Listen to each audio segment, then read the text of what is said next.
আপনাদের ভাইয়ার পছন্দের একটা পিঠা বানাচ্ছি আজকে।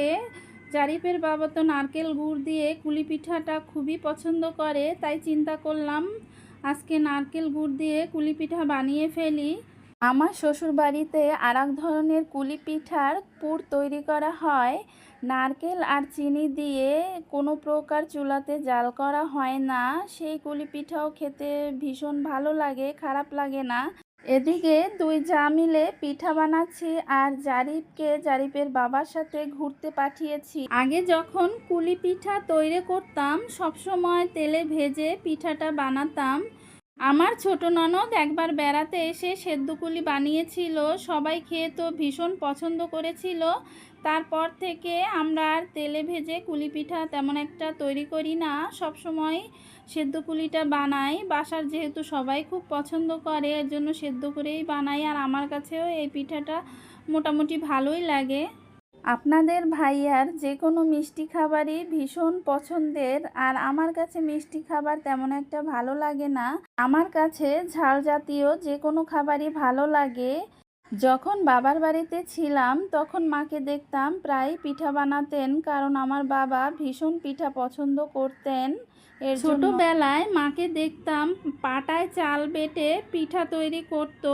মাঝে মাঝে আমিও মাকে সাহায্য করতাম, কিন্তু খুব একটা ভালো পারতাম না। ফ্রিজে বেশ কিছুদিন আগে চালের গুঁড়ি রেখেছিলাম, নানান ঝামেলায় পিঠা তৈরি করতে পারিনি। সামনে কোরবানি, ফ্রিজ তো পরিষ্কার করতেই হবে, এর জন্য চালের গুঁড়িগুলো বের করে পিঠা বানিয়ে ফেলছি। ভাবছি কোরবানির আগে নানান ধরনের পিঠা বানিয়ে চালের গুঁড়িগুলো শেষ করে ফেলবো, এর জন্য বানাচ্ছি। মানুষ যেইভাবে চিন্তা ভাবনা করে রাখে আসলে সেই অনুযায়ী কাজ সবসময় হয় না। আপনি চিন্তা করবেন এক, কিন্তু আল্লাহ উত্তম পরিকল্পনাকারী, সে আসলে সব কিছু নির্ধারণ করে রাখে।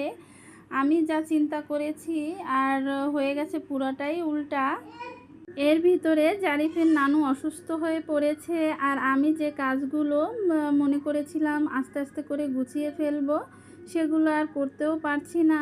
তাই চিন্তা করছি সমস্যা নেই, আমি যা চিন্তা করব সবসময় তো আমার চিন্তা অনুযায়ী কাজ হবে না।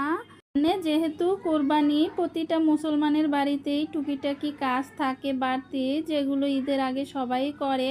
তো আমিও করতে চেয়েছিলাম, তো এখন পারছি না, আস্তে আস্তে পরে করে নেব, সমস্যা নেই। মায়ের শরীরটা তেমন একটা ভালো না, আর মাকে দেখতে বারবার হসপিটালে যেতে হয়, আর নিজেরও মনের ভিতরে তেমন একটা ভালো লাগে না, কোনো কিছু করতেও ইচ্ছে করে না। একেবারে না করলেই নয়, সেইটুক কাজই করা হয়, এর বেশি বাড়তি কোনো কাজই করতে এখন আর ইচ্ছে করছে না।